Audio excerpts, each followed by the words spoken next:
All right, good afternoon, everyone. I'm just going to give it a minute or so here to let people in out of the waiting room, to let my cat get out of the way.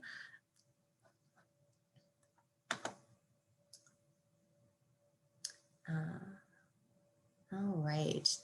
Good afternoon again. My name is Katie Auney. I'm the Assistant Dean for External Relations for Philip Merrill College of Journalism. Welcome everyone to our session on social media for professionals as part of the University of Maryland Alumni Association Career Week. I hope you are taking advantage of a number of the different programs that are available throughout the week. So I am just going to take a minute here for a couple of housekeeping items. First of all, we are recording this, so just be aware of that, and we will have it up on our YouTube channel after the session has completed. If you do have questions throughout the program, we encourage you to put those in the Q&A. You can see the button at the bottom of your screen, and Alex will be taking a look at those throughout the program and getting to those throughout. So now I would like to introduce our speaker. Alex Pyles is the audience editor for our Capital News Service, which for those of you who aren't familiar, it's essentially a newsroom that operates out of Philip Merrill College that serves as a capstone for a lot of our students. Alex is a lecturer at the college and he helps student journalists use metrics, social media, and other digital storytelling tools to maximize the audience for projects published by CNS and by our Howard Center for Investigative Journalism. He teaches courses on interactive design and social media strategy. He's been on our full-time faculty since 2019. And prior to that, he was a reporter and editor for several news organizations, most recently an editor at the Baltimore Sun, where he managed coverage of the Maryland State House, Baltimore City Hall, and elections. So now it is my pleasure to turn things over to Alex. Thank you, Katie, and welcome everyone. Thank you for attending this session. I'm going to share my screen and I have a little presentation that I'll do with you all. I want to say now that if you want me to stop, slow down, elaborate, clarify, just go ahead and interrupt me. Either put something in the chat or speak up, that's fine. If you can do that. We'll have time at the end for Q&A. So if you just have sort of general questions that you want to ask, I'm happy to tackle those then. But please don't hesitate to ask if you have questions. So I'm going to start this presentation here. And again, just let me know if I'm going too fast or you want me to go over something again. So as Katie mentioned, I'm a faculty member at the College of Journalism. So when I use social media, I use it really the way that anyone else does as a professional. I use it as a storyteller. I use it specifically for journalism, but journalism, at least part of it, is telling stories. So I'm going to try to keep the focus of this discussion today on effective storytelling on social media and effective community building on social media, which really are the same regardless of who you are, whether you're a communications professional, a journalist, a fabric artist, someone who, or a brewer. I'm going to show you a couple of different examples here today of folks who do a good job of leveraging social to build community and create good content.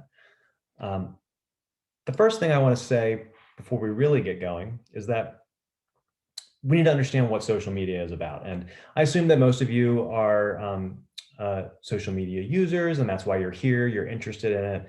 But if you haven't thought about this before, social media is really all about creating an emotional reaction in an audience, right? So when I'm on my phone 1 million hours a day, scrolling through various social media feeds, I'm doing that because I want to be entertained, or sometimes because I want to be informed, right? I'm looking for news, I'm a journalist. But the folks who, especially the folks who are looking to be entertained, which is what most people use social media for, what gets them to stop is the content that they're able to have an emotional reaction to. And there's a couple of different ways that we can create that emotional reaction through the community that we build and the content that we post. So I'm going to talk about some of the things that we can do without getting into specific, you should post this, you should post this. I'm going to give you an idea and show you some examples of folks who don't have the largest platforms or the largest accounts on these social platforms. We're not going to look at celebrity accounts or anything like that, because that's unfair. They play by different rules. I'm talking about people who have small businesses, who have built large online followings by following a couple of different strategies and rules. All right. So the first part of this presentation today is going to be all about tips for all social media networks. So whether you're using Instagram, Twitter, Facebook, LinkedIn, Snapchat, TikTok, whatever your network of choice is, these rules pretty much apply regardless, right? What I tell my students at Merrill, and I've told them for years, is it's more important to sort of understand the social community building and content creation nature of social media as a whole, and then apply those to the language that specific new platforms are speaking.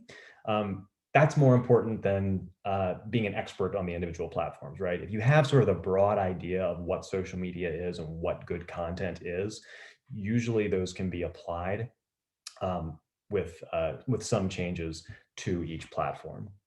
But so these are some just sort of general rules, and I've got some screenshots here to show you. So this is an Instagram account. A lot of the examples I'll show here are Instagram, and then we're going to talk more about Instagram later, much more specifically. And I'll talk about why I'm so focused on Instagram right now. This is an account that is run by another professor at the University of Maryland, Jen Goldbeck, who is an absolute social media expert, superstar researcher in the College of Information Science. So the first point that I want to make here, and that Jen's account is helping me to make, is that regardless of the social media network, you as a user want to create and establish a really clear identity, which means telling your followers or potential followers what they're going to get from your profile or from your account. What are your posts going to say? So Dr. Goldbeck makes this really clear here, right? What are we going to get? We're going to get Jen running with dogs, right? We have her name, ultra running, so that's distances longer than a marathon, so lots of running going on here. Golden retrievers in the Florida Keys, trying to run every road in the Keys. This is an older account, but in her profile here, she has taken the time to really clearly lay out what you can expect from her on this page. There's a couple of different, there's a couple of things here that we're going to see throughout these examples. This is a fabric artist that has an account. She's located in Charleston, South Carolina. It's called Sunwoven. And it's very clear when you go to her profile page exactly what you're going to get. Handwoven textiles and interiors, you know where she is. She's a business, she's a creator, she's someone who's trying to sell this stuff to create a customer base. And she also provides another way to get in touch with her. Her work is, a lot of it is custom work. So she wants to make sure that you're it's very easy to get in touch with her. And you're seeing this more and more with folks who are doing this kind of work. Makers, right? There's a guy in Baltimore who I found on Instagram who just made a beautiful bench for my living room. And I found them by looking for local furniture makers in the city. So this is another, and you see that following 123,000. This is still a relatively small company and person running it, but they've built a really clear identity on the network and share really beautiful pictures so that folks are interested in what they are sharing. Here's another Baltimore company who I happen to know a couple of the people who run it. It's called Believe in the Run, unintentional pun there. And it's a website and social media network and podcast, and they're on Instagram, Twitter, they have a YouTube channel. They set up races in the area. Largely what this particular account is doing, though, is exactly what it tells you. It is providing shoe reviews, gear reviews, all of the things running. They take their own photos, and then they want you to follow the running group that they created in Baltimore City, right? Almost 53,000 followers for a national company that is based in Baltimore, really just run by two people, and they have a couple of folks around the country doing reviews for them. Very large following, and you only get that if you have a really clear identity, are very clear about what you are, what you're selling, what you're trying to communicate with people, and you do it consistently and clearly. Oop, I'm sorry about that. Didn't mean to click. Here's another Baltimore company. And you see there's a trend here, and I'll talk about this here in a minute. I'm showing you a lot of profile pictures on the profile pages. And I'm doing that because profiles, if you don't have an accurately filled out profile on all of your social media networks, so again, Twitter, Facebook, Instagram, LinkedIn, and it's not consistently filled out with some of the same information, you're really doing yourself a disservice. So here's Monument City Brewing in Baltimore. And it doesn't hurt if you have a mission statement, if you're a small business, to use that mission statement in your profile, right? This is the other thing that doesn't help, that doesn't hurt, right? Having really good content. And I'll talk a little bit more about what makes really good content. But I think if you're looking at this screen, you understand what is good about this content, right? Now, maybe you don't drink beer, but when I look at these pictures, I don't necessarily see that. Yes, I see their very nice, well photographed, well lit product, right? But I also see a really comfortable sweater. I see a really relaxing, looks like a back porch. I look at this, and they're selling me not just what their product is, their drink. They're selling me relaxation. They're selling me, sort of like a ruggedness. It feels very authentic, and it feels like something that I want to be involved in, right? Here's another example. This is a concrete company, right? This is a decorative concrete company. And the guy who works for this is a big Instagram user. He doesn't run this account, but his rule for the person who runs this account, Hyde Concrete out of Anne Arundel County in Maryland, his rule for this account is there needs to be always these really beautiful pictures of our work. Because if not, then what are we really giving people, right? They've established a clear identity. They've marketed themselves as this high-end decorative concrete firm. Your Instagram account, yeah, okay, it can have these little group pictures of you and your staff, at a team building exercise, socially distanced in times of COVID, celebrating an award, right? That's fine. But if you're trying to build a community or build a customer base, you need to show the people what it is you really want to be known for. So this page is constantly filled with really well-lit, well-taken pictures and sometimes video of the work that this decorative concrete company has done. All right. Here's another that I actually just saw this morning, and I threw it into the presentation because I saw it on the local news in Baltimore. This is a bake shop, and it's just another example of really clear branding in the profile, followed up with really consistent and clear content posted on the page, right? This is a bake shop. What do I want to see? I want to see baked goods. That's what I want. That all looks delicious. I want everything on this page. They've succeeded in earning me as a potential customer, right? So all of that relates to this second point that I want to make. So part of your identity is using your profile really, really effectively and really using it clearly. So Justin Fenton is a Maryland alum and a crime reporter for the Baltimore Sun in Baltimore. He's also writing a book about a horribly corrupt police force in Baltimore City that was stealing money and drugs from drug dealers and framing them for crimes and framing other residents for crimes. It's called the Gun Trace Task Force. So Justin Fenton has, certainly for Baltimore and for certainly a journalist of sort of regional acclaim, an enormous Twitter following. 85,000 followers. That's a very large number. And here's another thing. Here's a thing that you can always look at when you are trying to evaluate the quality of another social account. Look at how many they're following and look at how many are following them. If these numbers were closer to equal, if you have 85,000 followers, you have 85,000 followers. That's good. But if these numbers were closer to equal, you'd sort of wonder who's getting more from this deal, right? And if this number were 85,000 and the followers were 2,000, then that's also an indication that there's not a whole lot of value being offered here. When you have that many follows, you would expect at least that many followbacks. But Justin, although I don't agree with one decision that he's made here, though I understand why he's made it, his profile picture is this Baltimore Sun Guild icon. I mentioned he's a reporter for the Baltimore Sun. If this was up during contract negotiations, union contract negotiations, so I understand this was a solidarity thing with his fellow reporters. I think that's good and fine and great.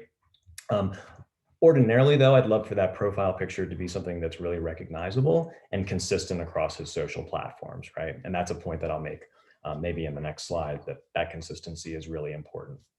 Everything else here, though, is very good. Justin provides a way to get in touch with him, and he uses really important keywords in his profile, and I'll show the importance of keywords here in a minute as well.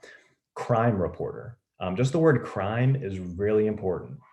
If you want people to be able to find you using search, you need to use this profile as a tool for that. So crime is very important. Baltimore, the geographic location, where you are, where you are doing this work is very important. Tagging Random House is good.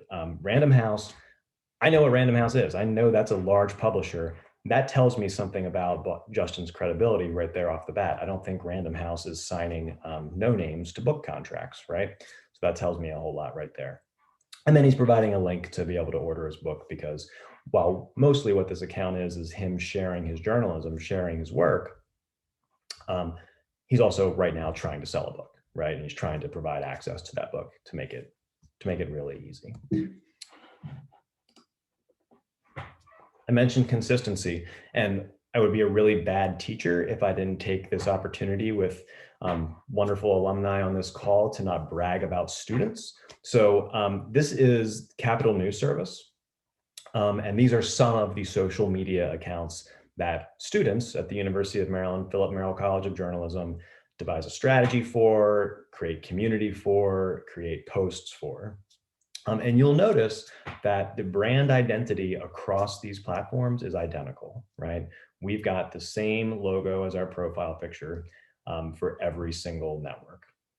And you want that because you want to create that, that consistency across your website, across your social platforms, even if it's not the exact same logo, if it's a modification, using the same kind of type, using the same kinds of color. All of those things can help create a really cohesive and consistent internet presence, which is really important. Especially if you're someone who's really trying to market yourself very clearly to a particular audience, you want to have a really clear presentation, really across all of your online properties.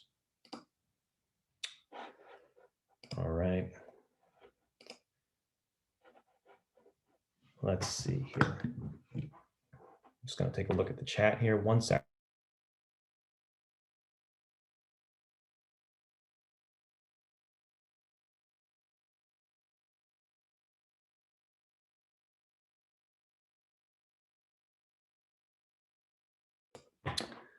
All right, thanks. Katie, if you're still on, it looks like I'm not able to actually pull up the Q&A. So I guess I can look at that at the end. Oh, sorry about that. There is one question. Somebody is asking if you could clarify about the ratio of followers. Should we try to have an equal number of followers as following? Which I think I know the answer to that, but if you want to clarify that. Yeah, no, that's a really good question. You're right. I was not very clear in that part. So my point there was, if you look at an account that is following 85,000 people and they've only got 2,000 followers themselves, that means a couple of different things. Because when you follow someone, not always, but often, there'll be a reciprocal follow, right? So if I've followed 85,000 accounts and only 2,000 have followed me, that tells me a couple of different things. Either none of those accounts are interested in what I'm doing, and you're not really part of any kind of a community on a social network, which is really what you want. It sometimes can indicate a fake account, right? Because what these fake accounts tend to do, now that we're a little bit more savvy as internet users, what they tend to do is create multiple fake accounts and have them all follow each other. So if you've got an equal number of followers as users that you follow, that's sometimes an indication that that's actually a fake account. But generally speaking, the idea is you want to have more followers than you follow. You want to have a really curated list of who you're following and who's showing up in your feed on these social networks. I'm jumping ahead in the presentation a little bit here, but you want to think about when you're following folks, who you want your audience to be, who your audience is, who you're trying to reach. And the answer is not everyone, right? So if you're following 85,000 and you've got 2,000 people following you back, that tells me that you're probably trying to work outside of the audience that you're actually interested in or catering to with your content. I hope that answers the question. If not, ask me again. Let me just back up here to remind myself where we were.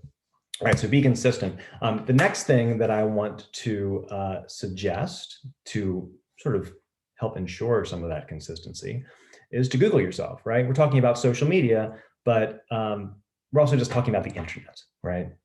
And one thing that you should do when you're building your internet brand, of which social media is a huge part, right, is Google yourself and make sure that at the top of Google, you're known for what you want to be known for.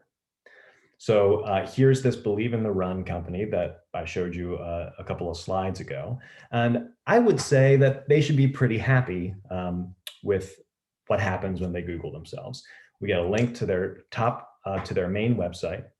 We get sublinks to all these pages on their website. And then we get videos that are coming from YouTube, I think, that are reviews and the content that they're creating. So Believe in the Run should be very happy with how they appear on Google.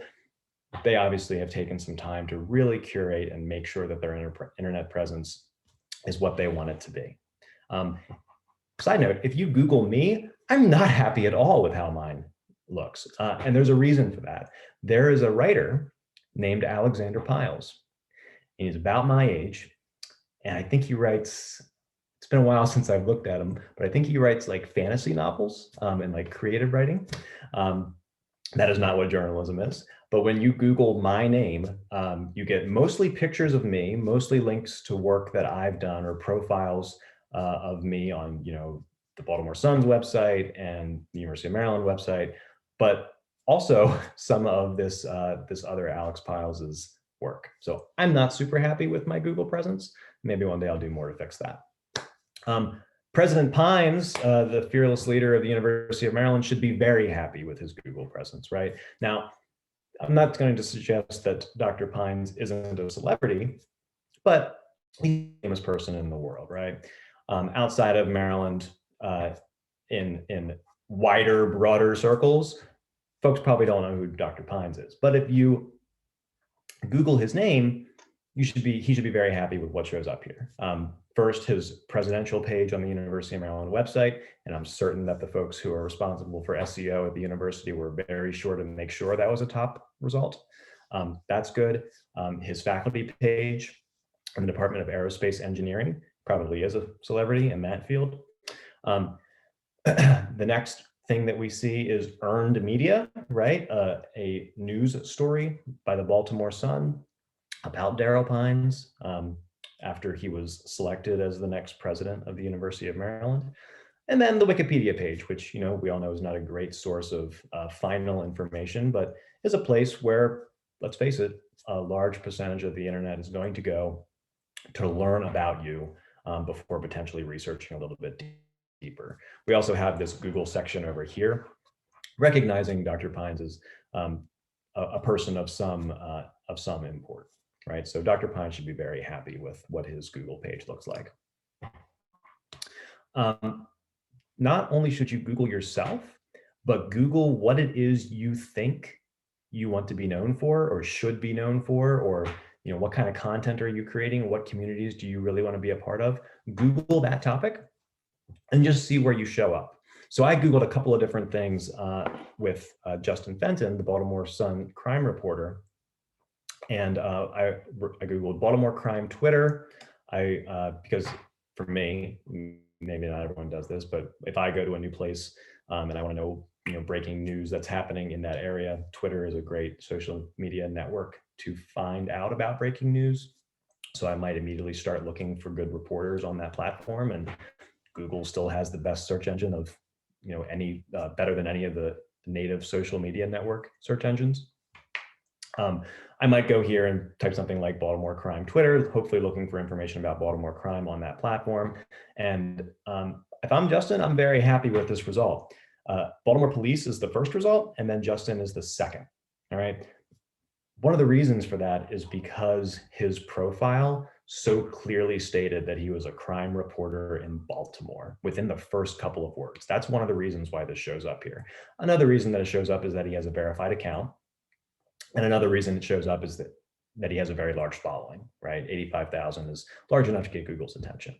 But without those keywords in his profile, he won't show up. If you Google Baltimore crime or Baltimore crime reporter, Justin also shows up in the first page of Google results within the first 5.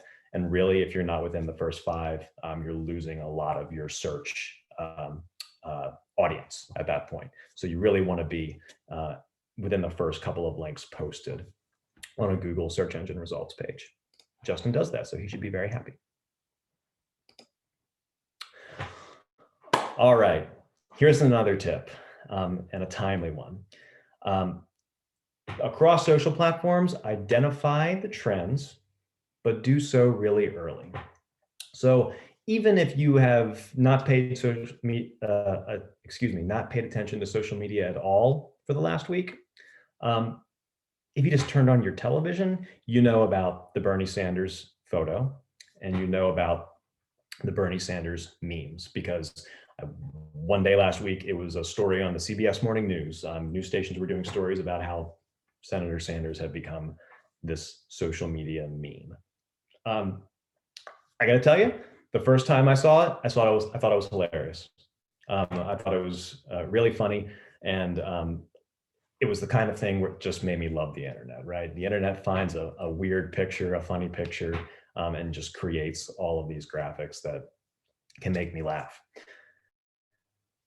Saturday, I was kind of getting over it, and I was definitely over it by Monday. Maybe you weren't. Maybe you still think these are all hilarious. And I'm not saying that one of these Sanders memes couldn't pop up tomorrow that's really creative, really funny, makes me laugh, and I'm like, all right, this thing still has shelf life.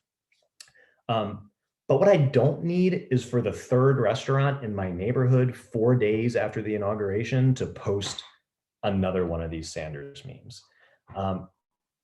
It sort of just screams, yeah, you're sort of paying attention, but you didn't really recognize the trend and the moment has kind of passed, and look, all of your competitors beat you by 36 hours. It's not a good look. Identifying trends and doing so really early lets you at least make the decision about whether or not you want to be part of this meme, this particular meme, or this particular hashtag, or whatever it is that you're following, right? So I think I'm done with the Sanders memes, but maybe you're not.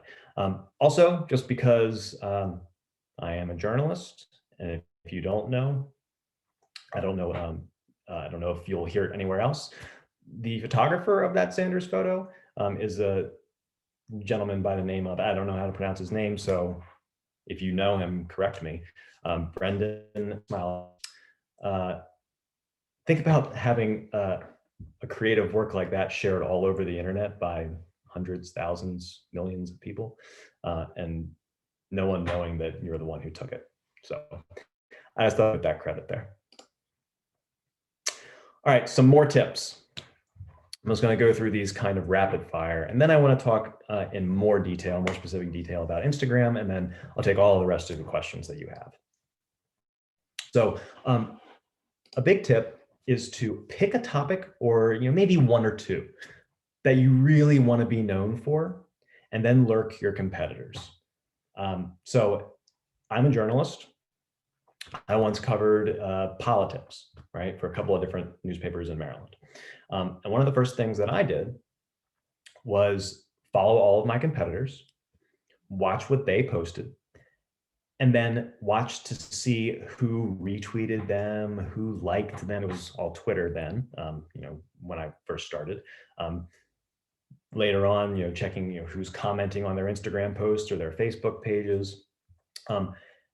The people who are in your competitors' comments, especially if it's a larger competitor, an older competitor, these are the people who are your potential audience, right? These are the folks who are engaged in the topic, who you want to start engaging with. So if they're commenting on your competitor's post or liking your competitor's post, maybe you can get yourself into that conversation somehow in the comment section, or maybe you can ask them a question and tag them in your own post.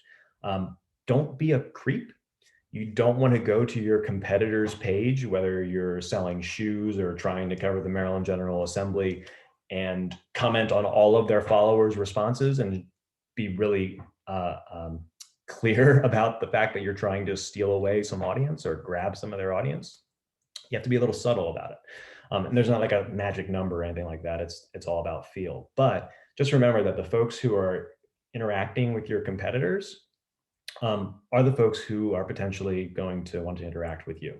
And then it's up to you to create better content than your competitor. Ask questions. Use social media to ask questions, again, regardless of platform. Justin Fenton, the reporter who I mentioned a couple of times now, something that he frequently does is call out to his followers for information about a geographic area of the city, or about an incident that's happening live that he's not quite at.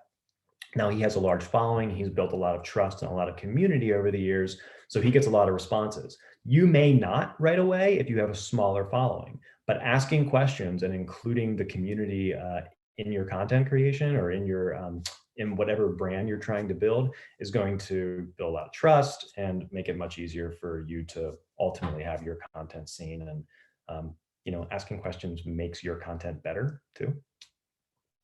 Answering questions as well is just as important. Again, when I was a political reporter, it didn't happen right away, but after a couple of years, or not a couple of years, but maybe like a year and a half, one issue that I covered really extensively was the Maryland gambling industry. And I started getting questions from people who were interested in the Maryland gambling industry and casinos and slot machines and when they could play blackjack in Baltimore and all things like that. And when you get those questions, you want to answer them, because these are the folks who have shown an interest in your work, in your content. And these are the people who are more likely to share your content and thus expand your audience, right? So ask and answer questions.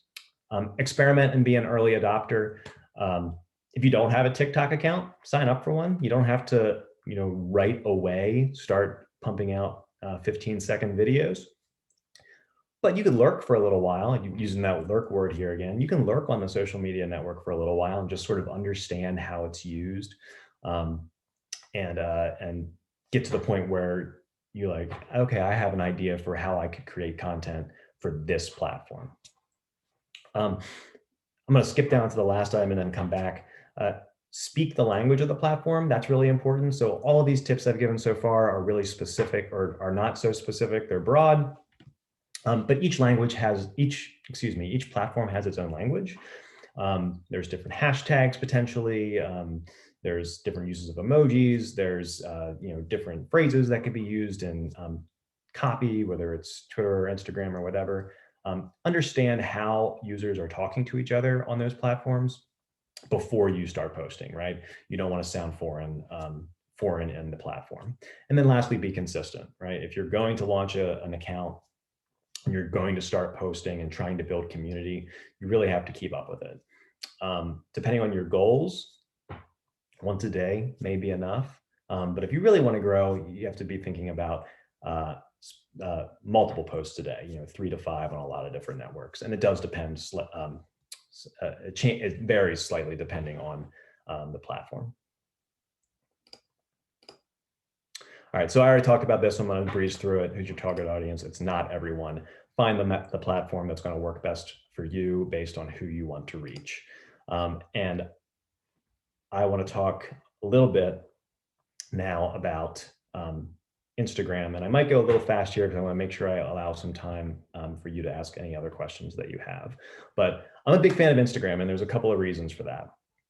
You can do everything that you want on social media with this platform right now. With the addition of Reels to Instagram, they have at least put their toe into the market that TikTok had really become famous for in the last couple of years. These short videos with text and music and dancing and telling stories in really a very unique, really fun way. Now, maybe we don't have any TikTok users here. It is a still hugely popular social media platform, especially for the under 18 crowd. And you know what the under 18 crowd is going to do? They're going to turn into the 19 to 31 crowd, and they're going to turn into the 30 to 45 crowd. Not overnight, right? But assuming TikTok continues its growth, and I think there's some question about that, given the market saturation already of Instagram and them taking some of the capabilities that made TikTok special. Assuming though that growth continues in some way and they're able to keep their cash flow all right, it could be a very popular network in a couple of years, right? It's something like 12% of the United States adult population that's on it right now. But again, there's more 18-year-olds every single day. So that number is going to grow. I think it was the first or second most downloaded app of 2020. So it's not there yet, but be an early adopter and experiment. Instagram also, of course, has stories. Some people don't even know that Instagram stole stories from Snapchat, another platform that was mostly used by a younger crowd that is not doing as well now. And then also pictures, right? Instagram was built on these photo posts, which, let's face it, was the best part of Facebook. One of the reasons why Facebook bought Instagram. Helped them expand, get larger, right? But Facebook did it because they saw the threat there. Let's talk about the Instagram audience real quick and why I think it's worth your time. So right now, only 40% of US adults use the network, but that number is it's growing. It's still growing, it's still going up. But you see it still pales in comparison to the two largest social media networks. 74% for YouTube, which some people don't even think of as a social media network, but it is. There's content creators there who are really just using it as a professional portfolio or a way to entertain and show off their creations. And then Facebook is just, if you think of what a traditional social media network is, 68% is just the lion's share of that. Twitter 25, LinkedIn 25, all of this data is updated through the end of 2020 in a new report from the Pew Research Center, which does an analysis of news use across social media platforms yearly. And I just took the overall US adults using platforms number from that report. Here's a little bit more about the Instagram audience from Sprout Social. I'll make these slides available so you can look at these in more detail if you want after the presentation. But you see, it's another platform that's definitely skewing younger, but half of 30 to 49 years old is nothing to sneeze at. Just a couple of different examples of the kind of content that you can create on Instagram. That's a lot of fun. Here's something that I would put into the more advanced category, but not terribly difficult. It can be done with a tripod or just one extra person holding the phone as a camera and creating reels. This is again that run group in Baltimore.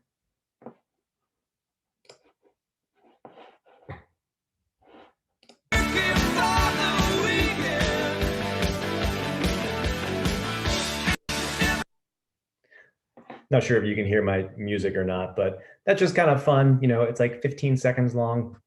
The kind of thing that you would see on TikTok. Now it's available on Instagram. Again, requires a little creativity, requires a little bit of expertise, right? Not too much though. Stories are very different, right? Stories, you can certainly be that creative. You can certainly show off some creative expertise, but it does not have to be such an undertaking, right? So these are two, one journalist that I worked with a long time ago, one who's still working in Baltimore, speaking to their audiences.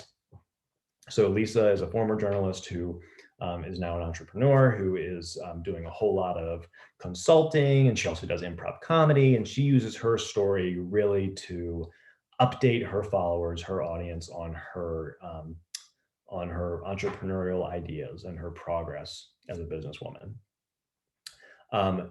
Pam Wood for the Baltimore Sun is a political reporter. She's got kind of a wonky post here, but her followers are really wonky, right? This is Pam taking a screenshot, nothing more than holding her phone up to the screen, hitting the shutter button, just taking a quick picture to show that she's noticing that all of these other folks are waiting in line to listen to this budget and taxation committee session in Annapolis, right? Not too many people are doing that, 21, right? Not a huge number, but she knows her followers are interested in this stuff. They're really into the nuts and bolts. Some of them are probably among those 21. And then she's got hundreds more not among that 21 who would probably be logged in if Pam wasn't giving them updates or if they didn't have something better to do at that moment. So the story really doesn't have to be terribly complicated. You don't always have to have super high quality images. So like this Believe in the Run reel, this is pretty high quality. This is pretty neat and fun. It made me stop scrolling. I really liked it. These are much more simple, but they still communicate information to the audience that each user is wanting to communicate with. I show it just because I want to make really clear that you can spend a whole lot of time, or you can spend a little bit less time and still have some benefit from creating your content. Right? Better content's always better. Higher quality photos and videos always better, but it doesn't always have to be perfect. Here's something that surprised me when I first became an Instagram user, and another alum of the University of Maryland actually disabused me of the notion that I had about the platform. I was having a conversation with him, and he was teaching a photography class at the university. And I said, yeah, when I post things on Instagram, I really just, I post the picture or I create the graphic, not so much the graphic, but I post the picture, and then I just try to stay out of the way, right? I was thinking like a sports broadcaster, right? Sports broadcasters, the good ones, always say that you really don't want to step on the moment by talking over the crowd cheering or the crack of the bat or whatever it is. I don't want to step on the photograph by, excuse me, my dog is barking in the background and he's really distracting me as I'm trying to talk through this. So work from home. The photo, I want to speak for itself. I don't want to write lots and lots and lots of caption and sort of get in the way of users' ability to understand and appreciate the post that I'm creating. Hopefully I got through that. I'm wrong about that. Maybe I wasn't then, because I probably said that in 2016 or 2017. But now, certainly, Instagram caption length is an asset when you are a creator trying to post on this network. According to this data from later, and it's backed up by other studies as well, engagement on an Instagram post increases with the caption length. So there is a certain point where it can be too much, but you see here at 1,000 characters, so what's that, like 80 words maybe? Engagement in 2019, and they didn't have 2020 data yet, engagement in 2019 was almost 6%, which is up, from the lower levels here. So what you end up seeing are posts like this, right? So this is the Barks Animal Shelter in Baltimore, and they do a lot of these posts with their beautiful dogs. It's where I found my dog, who's barking his head off in the background, and they will write long descriptions or long stories in their captions, and then sometimes even go further and make the first comment a continuation of that story. News organizations do that as well. If you follow the Washington Post on Instagram, which is sort of one of the fastest growing mainstream media, social media networks, Post is quite good on social. It's because they have a really concerted strategy on each platform. The Post does this really often as well. They have one editor who takes Instagram as his responsibility above all. And when he posts, he is often posting on the Washington Post account and then on his own personal account, jumping in and adding to the story as the first commenter, right? So while it may seem counterintuitive, you can have a whole lot of success by having longer captions on Instagram, along with beautiful photos. All right, so longer captions can be a pain, and it can also sometimes be a pain to take a photo, edit it, and make it really good, to put it on a platform that's really going to put your photos or graphics in a spotlight, right? And one thing that I hear from folks sometimes is, even though something like 90% of social media platform traffic is all on mobile, I do hear from creators from time to time that it's frustrating to have to do all of that from their phone. Some people don't mind, right? There is a workaround. So I'm going to share this little trick with you that hopefully you haven't seen before. And if you have, then don't give away the secret. So here's my Instagram account. And I'm using Google Chrome. There's a way to do this with another browser. But if you use Google Chrome and you right click and go to inspect, it gives you this little fly out window here, which really is a tool for developers to identify certain parts of code that back up the website. But because developers have to think about how a website is going to display based on a user's screen size, this developer tool has a little device button here. So it's unclicked now, but now I click it, I toggle the device toolbar, and I go to this toolbar here up top, and I am able to pick a different screen size, and I can pick a mobile screen size, right? Once I do that, if I just refresh the page, I have now tricked Instagram, which does not let you ordinarily post photos from your desktop. I've now tricked Instagram into thinking I'm on a mobile device, and I can go to my desktop, grab a picture of my horrible dog, move it, crop it the way I like. His name is Loki. Add a couple of hashtags.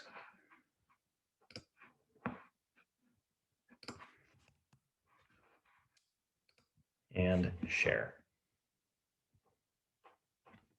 All right. And I have now posted to my Instagram account from my desktop, not having to do any of the work on my phone. Little workaround in case you ever want to try that. I think that is the end. Oh, one more thing. This is real quick. I'll just talk through it as this video plays. If you are going to use Instagram for business purposes or for creative purposes, your default is that you're just going to have a regular private account. I recommend, right? But if you go to your account settings and then switch to a professional account, then you can get a little more capabilities, especially when it comes to analytics, right? And analytics are just, and metrics, digital user metrics, just so important for really evaluating the quality of your social media presence. You really want to know, I'm going to select creator here because it fits better what I'm trying to do. It's for content producers, artists, influencers, things like that. I get this little insights button on my profile then, and I can look in more detail at where my audience is coming from, what they're interacting with, how much it has grown or decreased over the last 7 days or over the last 30 days. And I can also download some of this data and manipulate it in a spreadsheet if I want. All right. So recommend a professional account. If for no other reason, there are other benefits as well. If for no other reason than increased insights, analytics capabilities. Right. And I think now that's that. So these slides are available at this address that I think I can pop into that. And I also will be happy to take whatever questions that you have. Thanks for joining me on a mid-afternoon on the East Coast and lunchtime for those of you out west. Yep, so it does look like we've got a couple questions here. First of all, William, we will be sending a link around to the recording and it will be up on the Merrill College YouTube channel probably by tomorrow morning. So that will be available. And then you'll see Alex just put in the chat there as well, a link to the PowerPoint slides. So for anyone who wants to take another look at it. And we've got a good question here from Bryn. Alex, could you talk a little bit about hashtags? What those are used for, how to use those properly. I think that's something that a lot of us on social media sort of wonder about sometimes, if you're using the right hashtag and if you're using too many or not enough. Yeah, that's a really great question. And it's going to depend slightly on the social network that you're using. So let me start with that. If we're talking about Facebook or Twitter, you really probably only want to just use one hashtag. And if you're using a hashtag, since you're only going to use one on your post, first of all, absolutely use it, right? Absolutely use them if they are relevant and they will help tap you into a community that already exists in that space. But if you're using Facebook or Twitter with such limited character counts on really both platforms, you really only want to use one, maybe two hashtags. And what you need to do there is figure out what's trending the most, what's getting the most traffic. We don't have the time to do this right this second, but through Twitter, you have the ability to do a search of your geographic area and also just broadly to see what the most trending hashtags are. So worldwide in the United States, I think even down to the state level in the United States, or the city level even, I think I did it for Washington during the election. You can find out what the most trending hashtags are, like the top 20. And if you can fit your work into one of those trending hashtags, then that's great, right? You have a built-in community there. If not, you just want to use something that is really well established with your community. So, again, I'm a journalist, so I'm going to think about the most recent example I had. On the day that the inauguration was happening in Washington, there was one hashtag that was trending above all others on Twitter, and that's what I advise reporters to use, because it said it was like inauguration 2021 or something like that. It wasn't special, but it was trending. So I wanted to make sure that our content was integrating with that particular hashtag. On a platform like Instagram, and then I'll move on, you should use many more hashtags, right? Instagram is their search, that platform search is set up really with hashtags in mind. So you really want to use hashtags liberally. I say 5 to 10 on a post on Instagram, because it's going to make your content much more findable. And that's really the only point of a hashtag, right? If we're getting down to it, it's, you often see them used for comedic purposes or something like that, but a good hashtag makes your post more findable. So definitely use them, but I would take the time to figure out what's actually trending, what's actually useful. Katie, I have a question in the chat from Sharon that I'm going to take real quick, and then I think I can access the Q&As after that. It looks like that button's working for me now. Wonderful. So thanks. So Sharon asked, any other social media management platforms like Hootsuite and Later that you recommend? I really like Sprout Social, and above each side of just their management abilities, I like Sprout Social's website. They have lots of really useful how-to articles that I use with my students all of the time. One of which is something that I recommend to you if you're a content creator on any social platform, either for yourself or for your company. Absolutely recommend Sprout Social's always up-to-date social media image sizes. Images, whether they're photographs or just graphics on social media, should be optimized at the size that social media networks prescribe. If not, then as someone's scrolling through their feed, they're not going to see your whole photo. They're not going to see your whole graphic. That's really a problem if they can't see your entire graphic. Sprout Social is one that I like, and I would certainly recommend that. I have some experience also with some others like Meltwater, which is like an analytics, social media analytics company. Also Cision, which is another social media analytics company.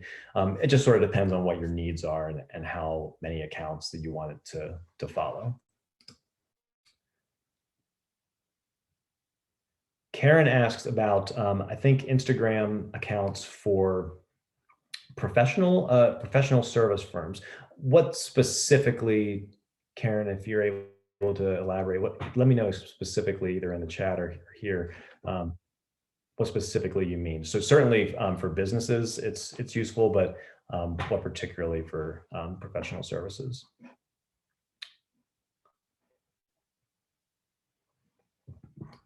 And then there's another question about how Instagram can be useful for academic professionals who want to engage with other researchers. So hashtags, I think, I don't know of any large, there certainly are research communities on Instagram. I'm not personally part of any of them, so I can't say, oh, you should follow this hashtag. I'm not going to make something up. But that's what the first thing that I would do. I would start looking for research related hashtags on Instagram and see what others are posting.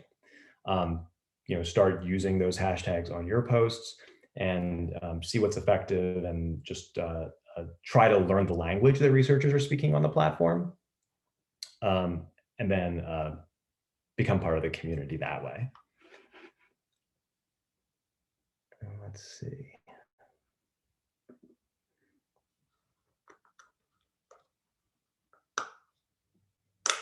Okay, Chris. Hi, Chris Harvey. So Chris asked a question about what tips I have for bumping up content on Google so it appears high in search. So yeah, search and social are sort of like the two halves of a good internet experience, right? Or a good internet marketing strategy, or whatever you want to call it. Social is all about that emotional reaction, like I said at the beginning of the presentation. Search is about helping people find information that they want, that they're looking for specifically. So if you want your content to appear high in Google within the first 3 or 4 posts, you have to have a really strong understanding of search engine optimization practices, which sort of, there's a range, right?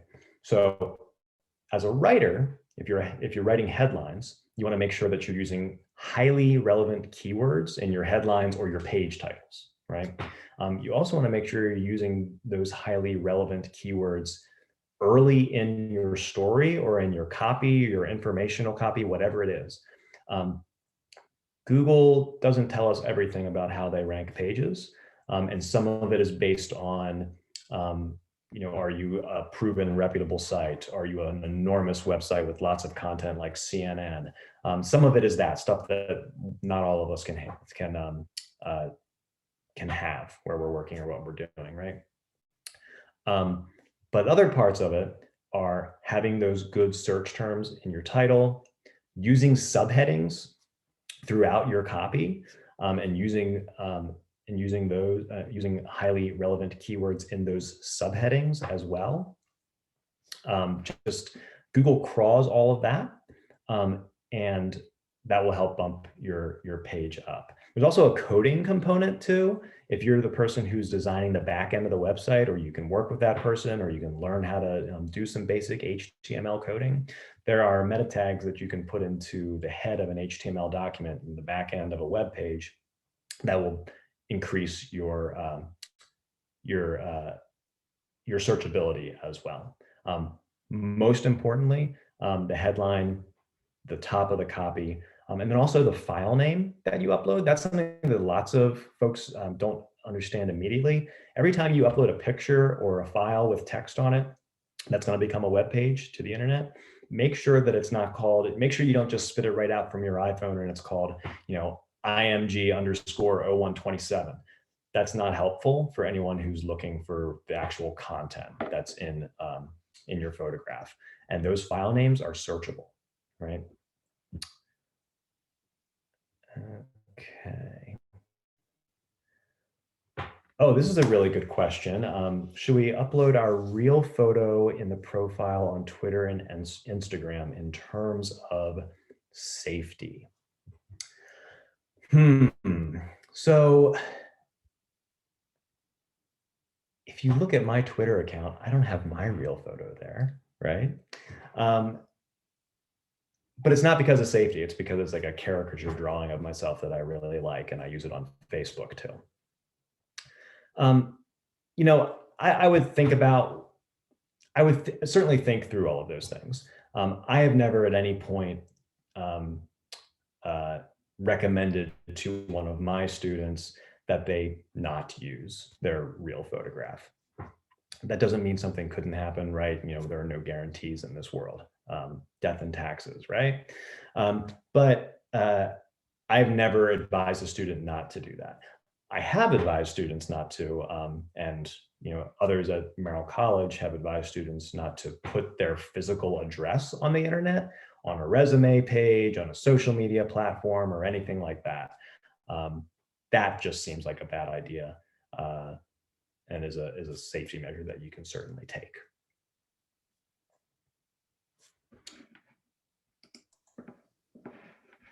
I think, Alex, it looks like Karen wanted to clarify the question she had asked earlier, just in terms of, do you recommend that professional service firms have Instagram accounts?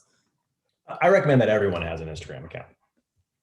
It's right now, it is an enormously fast-growing social media network. If there is any chance that you have a client that is going to be, if you are working with clients, customers, audience, everyone's working for some kind of an audience. I think right now, this is my opinion. There are numbers that back me up, but this is my opinion. Right now, if you're trying to sell something to anyone or get information to anyone, I think Instagram is the best place to be, regardless of your industry.